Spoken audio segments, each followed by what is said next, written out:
Hello बच्चों, स्वागत है आपका अपने YouTube channel STA study centre में। आइए आज हम सॉल्व करेंगे साइंस का वायरल प्रश्न बच्चों। ठीक है, साइंस का वायरल प्रश्न सॉल्व करेंगे। इसमें से सबसे पहला क्वेश्चन हमारा क्या है? प्रश्न क्रमांक 1, ओजोन क्या है? ठीक है बच्चों, प्रश्न क्रमांक 1, ओजोन क्या है? तो इसको हम सबसे पहले आसानी से हल कर लेते हैं। ठीक है बच्चों, तो सबसे पहला क्वेश्चन हमारा ध्यान दीजिएगा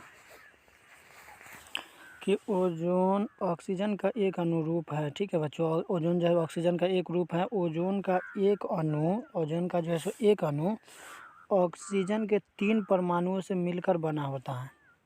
ठीक है ना बच्चों, याद करते जाना है। और हो सके तो आप जो है ना इसका स्क्रीनशॉट लेके रख लीजिएगा, ताकि आप लोगों को जो है सो आसानी हो याद करने में। जो क्वेश्चन नहीं समझ में आए उसे दोबारा देखिए, अच्छी तरह समझ में आ जाएगा। ओजोन का अणुसूत्र, ओजोन का जो है सो अणुसूत्र क्या होता है? O3 होता है।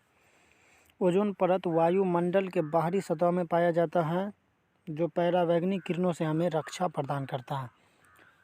ठीक है बच्चों, तो समझिए गए होंगे आप लोग कि बच्चों ओजोन जो है, ओजोन हमारे लिए कितना ज़रूरी है, रक्षा प्रदान करता है। यानी अगर वो नहीं रहेगा ना तो हमको एक बीमारी हो जाएगा। क्या चीज़? त्वचा कैंसर। ठीक है बच्चों, यानी सूरज का जो किरण होता है ना, उसमें से जो है सो पराबैंगनी किरण को जो है सो ओजोन परत छांट लेता है। अगर वो किरण डायरेक्टली जो है सो आदमी पर पड़ेगा तो कौन सा बीमारी होगा? त्वचा कैंसर। ठीक है बच्चों, आदमी को त्वचा कैंसर हो जाएगा। जहाँ पर पड़ेगा डायरेक्ट वहाँ पर त्वचा कैंसर हो जाए। ठीक है बच्चों, आप इसका स्क्रीनशॉट ले लीजिए। ठीक है, अब फटाफट से हम चलते हैं अगले क्वेश्चन की तरफ। अगला क्वेश्चन हमारा क्या बोल रहा है? प्रश्न क्रमांक 2, प्रश्न क्रमांक 2 हो गया, साफ प्रकाश जो है सो नीला क्यों दिखाई देता है? नीला क्यों प्रतीत होता है? ये साफ आकाश बच्चों, प्रकाश नहीं आकाश। साफ आकाश जो होता है वो नीला क्यों प्रतीत होता है? यानी आकाश का रंग देखते हो, जब बादल नहीं रहता तो उसका रंग नीला हो जाता। ठीक है ना बच्चों, तो उत्तर में देखिए, जब सूर्य का प्रकाश वायुमंडल से होकर गुजरता है, जब सूरज का प्रकाश जो है सो वायुमंडल से होकर गुजरता है, तो वायुमंडल में उपस्थित छोटे छोटे धूल कण जो है सो नीले रंग का छोटे छोटे धूल कण में नीले रंग का जो है ना प्रकीर्णन सबसे अधिक होता है। ठीक है ना बच्चों, जिसके कारण नीला रंग चारों ओर फैल जाता है। यही कारण है कि आकाश का रंग नीला प्रतीत होता है। यानी जो है सो प्रकाश का जो है ना बच्चों, प्रकाश का जो है सो छोटा छोटा कण होता है, इस टाइप का जो है ना, एकदम छोटा छोटा जो है ना कण होता है, जो कि वायुमंडल में नीला रंग का सबसे ज़्यादा होता है। ठीक है ना बच्चों, जिसकी वजह से पूरा आकाश जो है सो नीला प्रतीत होने लगता है। ठीक है बच्चों, अब फटाफट चलते हैं हम अगले क्वेश्चन की तरफ। अगला क्वेश्चन हमारा क्या बोल रहा है? प्रश्न क्रमांक 3, नवीकरणीय ऊर्जा स्रोत क्या है? स्रोत क्या है, स्रोत क्या है, सभी की होता है बच्चों। ठीक है ना, नवीकरणीय ऊर्जा स्रोत क्या है? कोई 2 उदाहरण दे। इंपॉर्टेंट क्वेश्चन है, ये क्वेश्चन बार बार पूछा जाता है।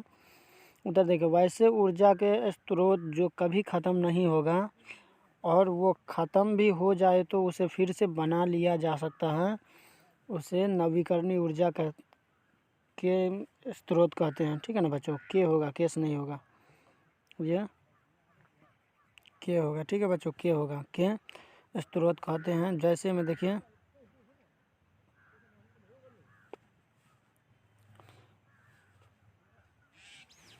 जैसे में बच्चों देखो, ये सूर्य दिया हुआ ना, सूर्य नहीं होगा। ठीक है ना, सोलर सेल होगा। ठीक है ना बच्चों, सूर्य सोलर सेल जो होता है वो होगा। और पवन ऊर्जा, क्या चीज़? पवन चक्की, पवन ऊर्जा।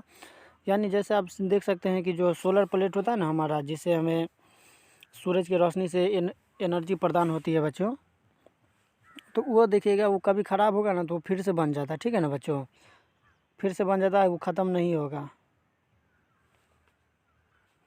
ठीक है ना, तो आप याद कर लीजिए, सूर्य यानी ये लिखिएगा कि सोलर प्लेट। ठीक है बच्चों, ऐसे सोलर प्लेट। ठीक है बच्चों, सोलर प्लेट, सोलर सेल। पवन ऊर्जा जैसे हमारा पंखा वंखा हो गया, ये सब क्या है? तो ये सब जो है सो नवीकरणीय ऊर्जा का स्रोत है। ये ख़त्म हो जाएगा लेकिन फिर से ठीक भी हो जाएगा। ठीक है बच्चों, आप स्क्रीनशॉट लेते चलिए। फटाफट चलते हैं अगले क्वेश्चन की तरफ। अगला क्वेश्चन हमारा क्या बोल रहा है? 4 नंबर में, अनवीकरणीय ऊर्जा स्रोत क्या है? कोई 2 उदाहरण। ठीक है ना बच्चों, अनवीकरणीय ऊर्जा स्रोत देखिए, अनवीकरणीय ऊर्जा स्रोत जो हो गया, अनवीकरणीय ऊर्जा स्रोत ऊर्जा के वे स्रोत है जिसका भंडार सीमित है और वो आने वाले समय में ख़त्म हो जाएगा।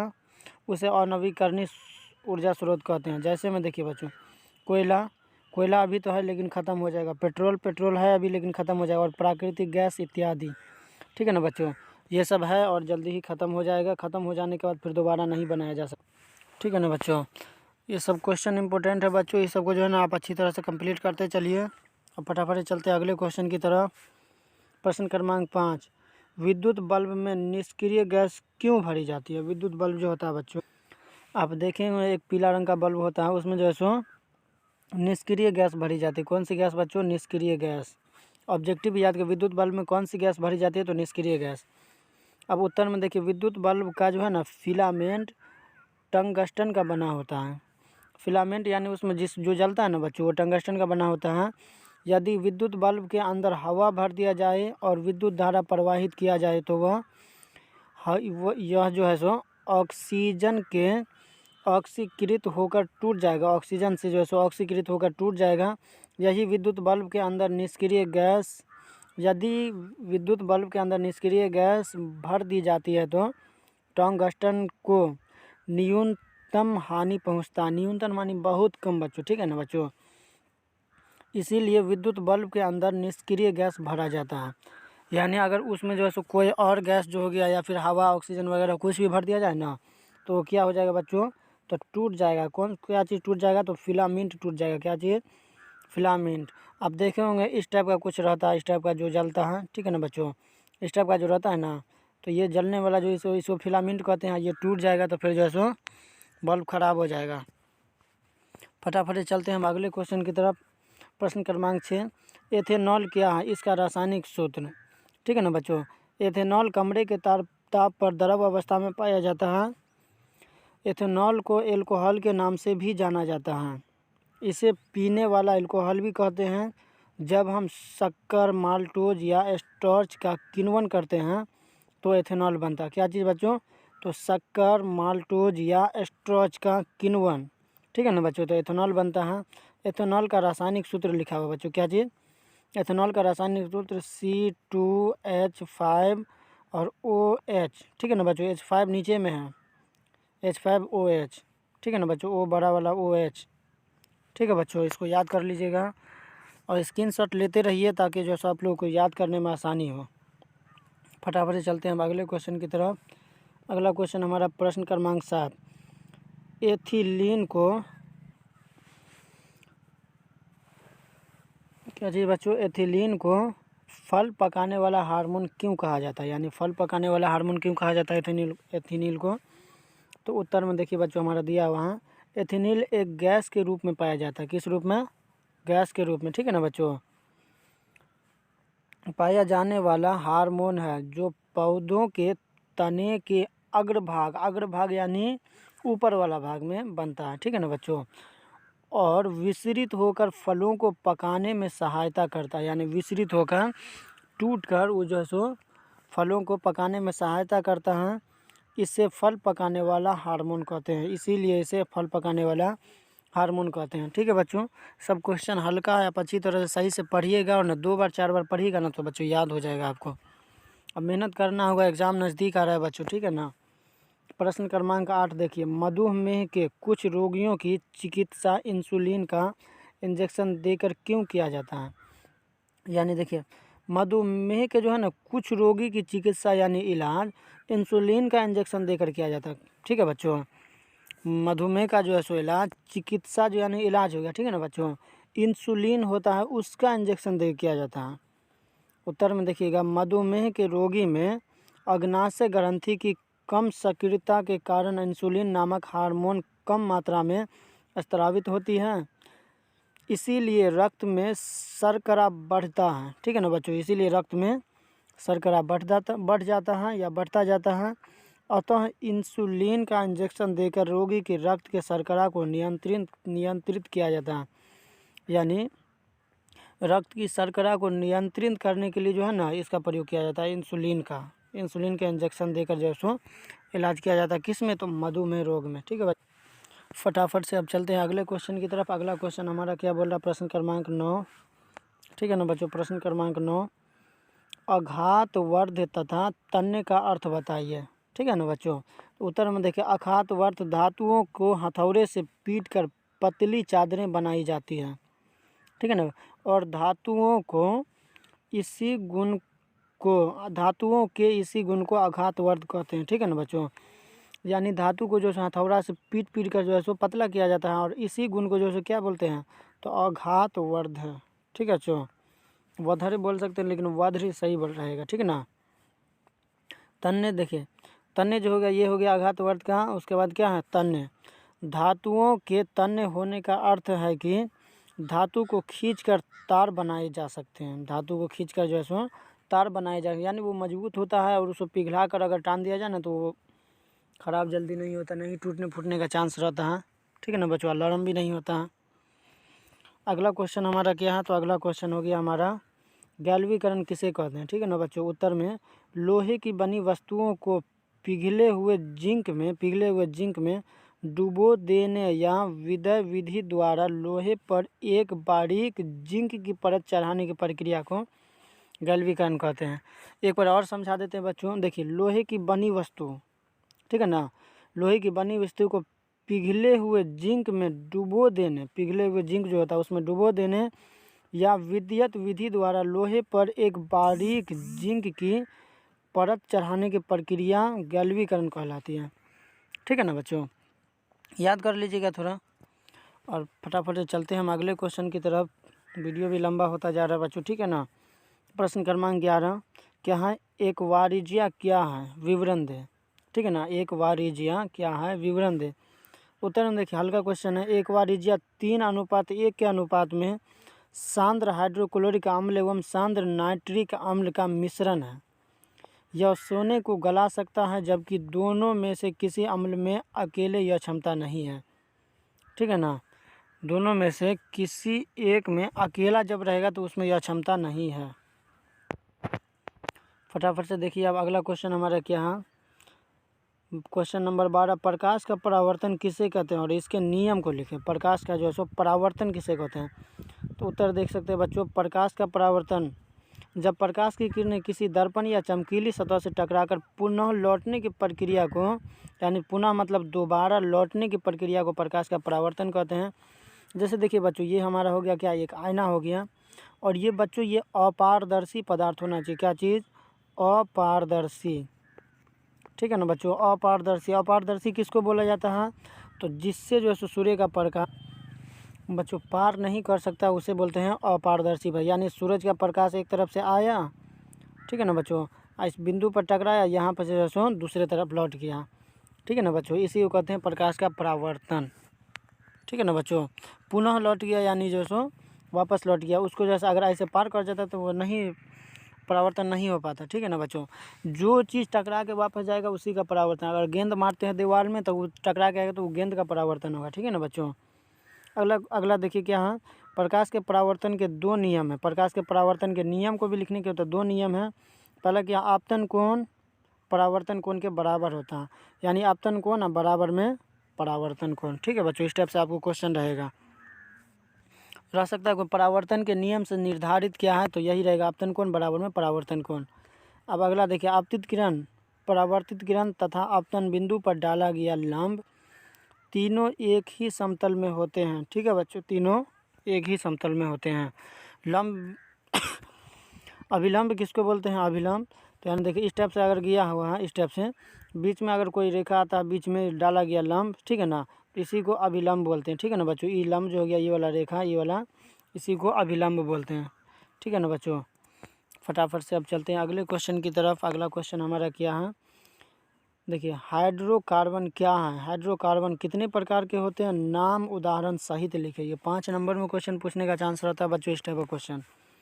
देखिए उत्तर देखिए, हाइड्रोजन और कार्बन से बने यौगिक को हाइड्रोकार्बन कहते हैं। यानी हाइड्रोजन और कार्बन से बना जो यौगिक होता है ना, उसे हाइड्रोकार्बन कहते हैं। हाइड्रोकार्बन 2 प्रकार के होते हैं। क्या बच्चों, हाइड्रोकार्बन 2 प्रकार के होते हैं। पहला क्या है, संतृप्त हाइड्रोकार्बन, जिसमें कार्बन, ठीक है ना बच्चों, जिसमें कार्बन परमाणु के बीच एकल बंधन होता है, ठीक है ना बच्चों, जिसमें कार्बन परमाणु के बीच में जैसो एकल बंधन होता है। उसे संतृप्त हाइड्रोकार्बन कहलाता है या कहलाते हैं, ठीक है ना बच्चों। इन्हें एल्केन भी कहा जाता है। इन्हें क्या कहा जाता है? तो एल्केन भी कहा जाता है। इसका सामान्य सूत्र CnH2n+2 जैसे मीथेन, ठीक है ना बच्चों, जैसे में मीथेन।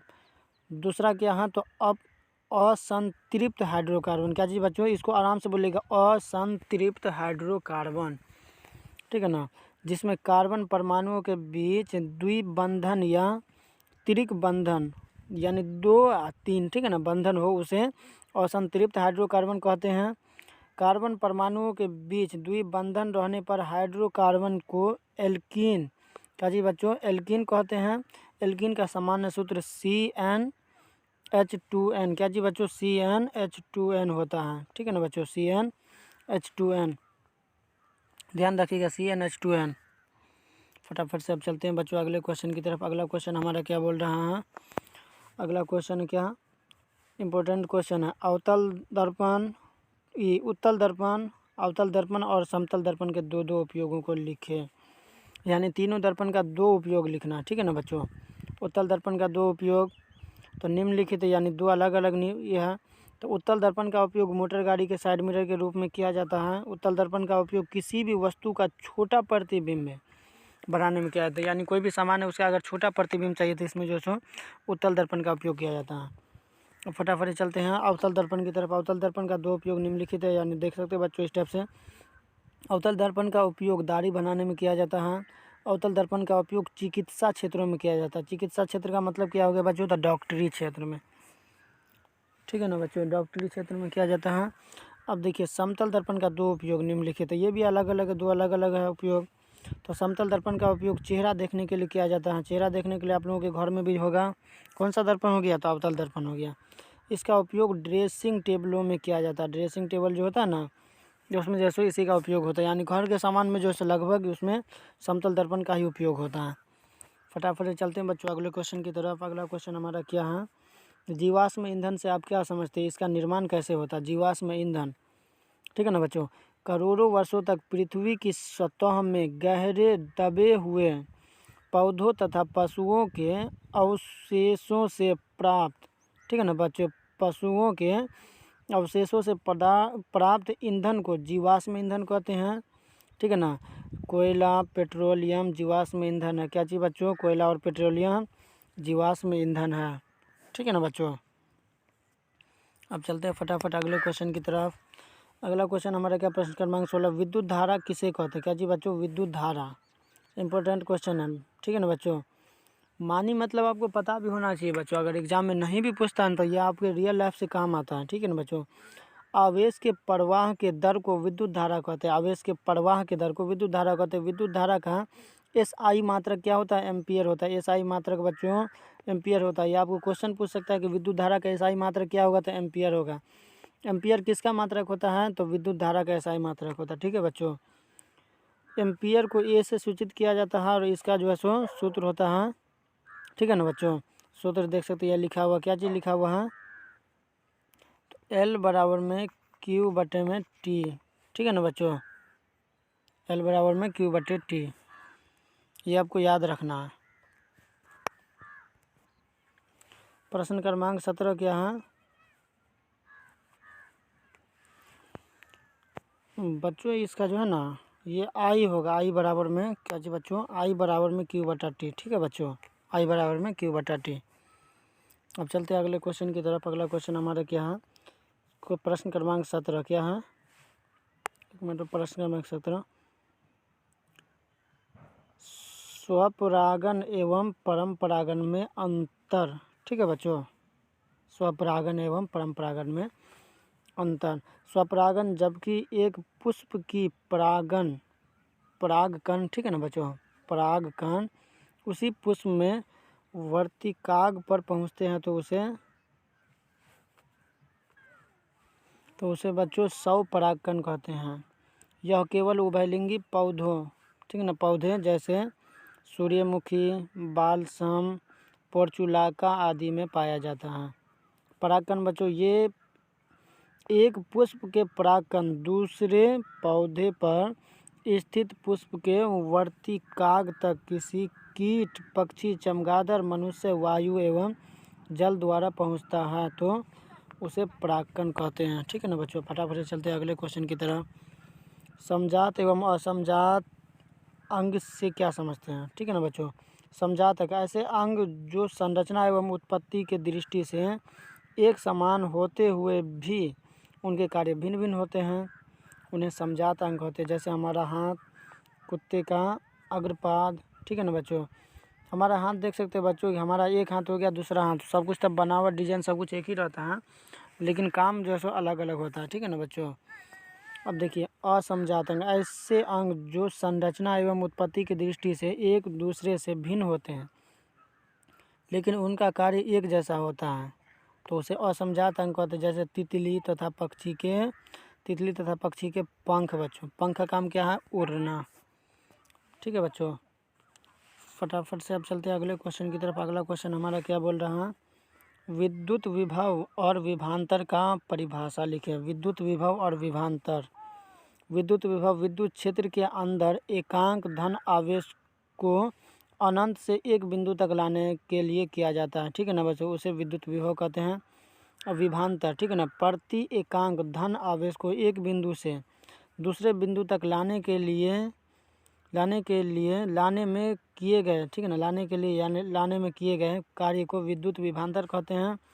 विद्युत विभव और विद्युत विभवांतर का एसआई मात्रक वोल्ट होता है। क्या जी बच्चों दोनों का जो है वोल्ट होता है। वोल्ट को भी से सूचित किया जाता है। किससे? इसमें से बच्चों आप लोगों को ऑब्जेक्टिव छाटना होता है।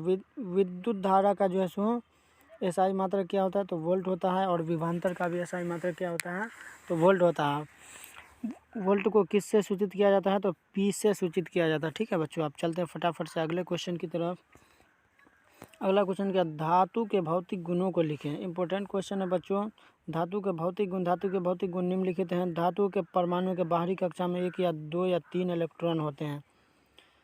धातु विद्युत का धनात्मक होता है क्योंकि यह इलेक्ट्रॉन का त्याग करता है। ठीक है बच्चों। यह क्या करता है? इलेक्ट्रॉन का त्याग करता है।